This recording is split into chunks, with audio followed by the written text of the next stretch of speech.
Bharatiya Janata party ఆవిర్భావ దినోత్సవ వేడుకలను కర్నూలు జిల్లా ఎమ్మిగనూరు హెచ్బీఎస్ కాలనీలో ఘనంగా నిర్వహించారు. ఈ సందర్భంగా రాష్ట్ర వ్యాప్తంగా మన ఊరు మన జెండా కార్యక్రమం నిర్వహించారు. రానున్న 6 నెలల పాటు మన ఊరు మన జెండా కార్యక్రమం ప్రతి గ్రామంలో నిర్వహించబోతున్నట్లు తెలిపారు.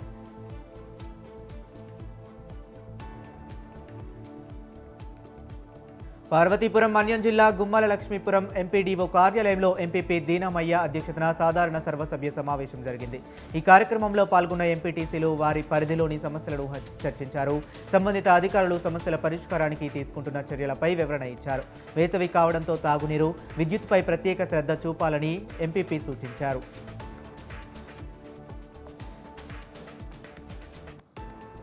విశాఖ సెంట్రల్ పార్కు వద్ద నైట్ ఫుడ్ కోర్టును వెంటనే ఏర్పాటు చేయాలని కోరుతూ తోపుడు బండ్ల సంఘం గౌరవ అధ్యక్షులు పి వెంకట్రావు డిమాండ్ చేశారు. తోపుడు బండ్లను తీసేయాలంటూ అధికారుల నుంచి ఒత్తిడి రావడంతో గత 13 రోజుల నుంచి రీలే నిరాహార దీక్షలు చేపట్టారు.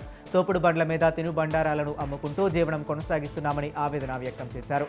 కూటమి ప్రభుత్వం బడుగు బలహీన వర్గాల వారిని ఆదుకుంటామని ఎన్నికల ముందు చెప్పి అధికారంలోకి వచ్చిన తర్వాత వీధి విక్రయదారులపై దాడులు చేయడం అన్యాయమని విమర్శించారు.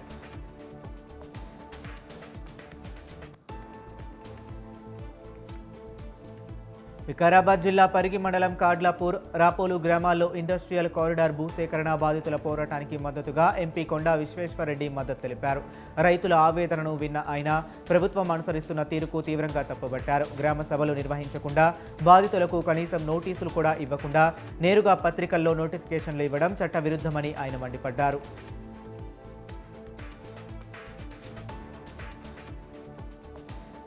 శ్రీ సత్యసాయి జిల్లాలో పోలీసులకు సరికొత్త వాహనాలను అందజేశారు. ఎమ్మెల్యే బాలకృష్ణ 50 లక్షల సిఎస్ఆర్ నిధులతో హిందూపురం పోలీసులకు 3 బొలెరో వాహనాలు, 10 మోటార్ సైకిళ్లను అందజేశారు. పోలీసులకు కండిషన్ వాహన సదుపాయం ఉంటే ప్రజల భద్రతా వ్యవహారాలు మెరుగుపడతాయని అన్నారు.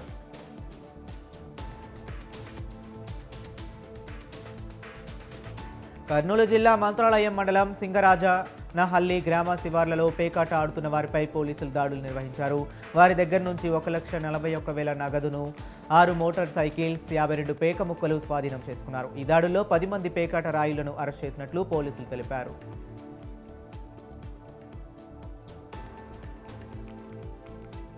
కర్నూలు జిల్లా హోలగుందలో క్షుద్ర పూజలు కలకలం రేపుతుంది. శ్రీ సాయి బన్న దాదా దర్గా వెనుకాల గుర్తు తెలియని వ్యక్తులు క్షుద్ర పూజలు చేసిన ఆనవాళ్లు కనిపించాయి.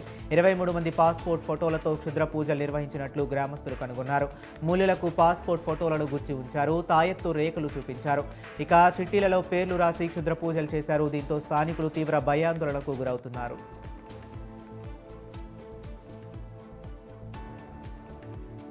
మహబూబాబాద్ జిల్లా గూడూరు మండలం వాగ్య తండాలో ప్రియుడు ఇంటి ముందు ప్రియురాలి ధర్నా స్థానికంగా తీవ్ర చర్చనీయాంశంగా మారింది. న్యాయం కోసం ప్రియుడు తేజావత్ రఘురాం ఇంటి ముందు ప్రియురాలు గూగులతో స్పందన దీక్షకు దిగింది. మహబూబాబాద్ జిల్లా కేసముద్రం మండలం రేకుల తండాకు చెందిన స్పందన తేజావత్ రఘురాంల మధ్య గత 7 సంవత్సరాలుగా ప్రేమ వ్యవహారం నడిచింది. చివరకు పెళ్లి పేరు ఎత్తగానే ముఖం చాటేయడంతో ధర్నాకు దిగింది. పెళ్లి చేసుకుంటేనే ఇక్కడ నుంచి కదులుతానని, అంతవరకు ఇక్కడే నుండి కదలలేనని భీష్మించుకొని కూర్చుంది. ఉమ్మడి కరీంనగర్ జిల్లా వేములవాడలో పాత హత్య కేసులో నిందితుడిని పోలీసులు అరెస్ట్ చేశారు. వేములవాడ 2011 సంవత్సరంలో చోటు చేసుకున్న ఒక హత్య కేసులో ప్రధాన నిందితుడిగా అతన్ని పోలీసులు గుర్తించారు. వేములవాడకు చెందిన కొండపల్లి జమునను ఆమె భర్త కొండపల్లి బుచ్చయ్య దారుణంగా హత్య చేసిన ఘటన అప్పట్లో సంచలనం సృష్టించింది.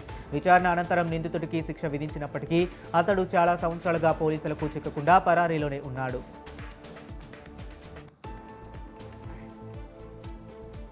కామారెడ్డి జిల్లాలో పలు ప్రాంతాల గ్రామాల్లో హనుమాన్ జయంతి వేడుకలను ఘనంగా నిర్వహించారు. గురుస్వామి కూని సాయగౌడ్ ఆధ్వర్యంలో నిర్వహించిన ఈ కార్యక్రమంలో అధిక సంఖ్యలో భక్తులు పాల్గొన్నారు. అనంతరం హనుమాన్ శోభాయాత్ర నిర్వహించారు. సాంప్రదాయ దుస్తుల్లో పాల్గొన్న మహిళలు భక్తి గీతాలు ఆలపిస్తూ ఊరేగింపులో పాల్గొన్నారు.